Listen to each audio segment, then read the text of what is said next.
Hivi unajua ni Tanzania pekee ndio ina wanawake ambao wako genius sana.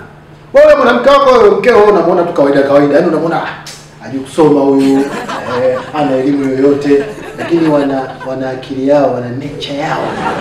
Ndio mwanamke anaweza akasoma message ya kwenye simu yako bila hata kushika simu yako. Bila hata kushika simu yako. Yaani anakaa kochi hili na wewe umekaa kochi hili. Message ikaingia. Kwanza pale wako na kaukimya kanatawala. Wewe unaanza nikisema nisisome atajiuliza kwa nini sijasoma. Acha nisome.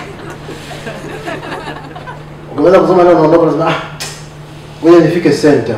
Nasikia naona center. Msalimie Habiba. Kitambo ashajua. Ashajua. Alafu sasa wewe niambie, kuna namna ambayo ukimuonyesha tu namna mwanamke jinsi ya kumjali hata kama ni mkeo mjamzito. Vile unavyomjali ndivyo ambavyo anavyokuwa anakuweka kichwani. Mwanamke yuko leba, analia, anakutaja wewe tu. Upo kwenye akili yake. Jamani, Mungu, sukuma wewe. Nitieni baba nani? Nitieni baba nani? Na mama yuko wapi? Nitieni baba nani? Mungu asifike salama. Yaani mtu yuko kwenye vita bali anakukumbuka wewe. Wewe hujali mimba yake. Miezi 9 yote huko hivi. Mwanamke yuko leba. Tunatukana mpaka sisi tusiokuwa na hatia. Wanaume wote mpwa. Mteni mume wake, mtamtoa mgongo mkubwa. Sizaizela. Na wife material sifa yake kuu pia, lazima awe na wivu kwa mumewe.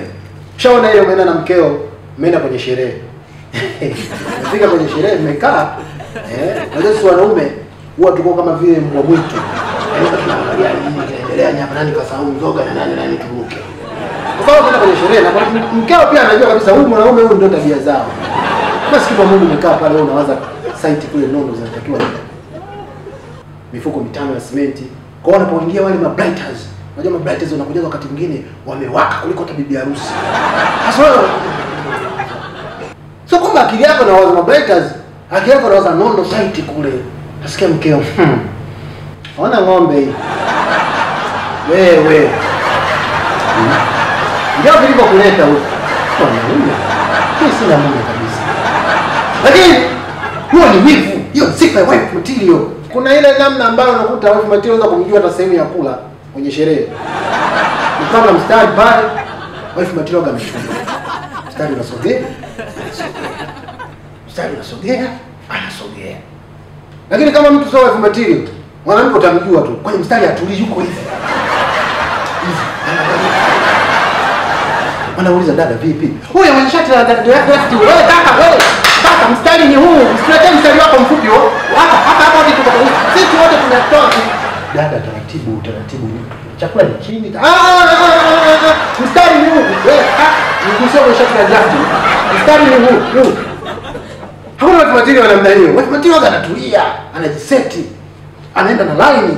Hata wakati wa chakula, wife material akifika pale na sahani, anafika, chukua katisho, mbele, fika pale, wali, na kidogo tu.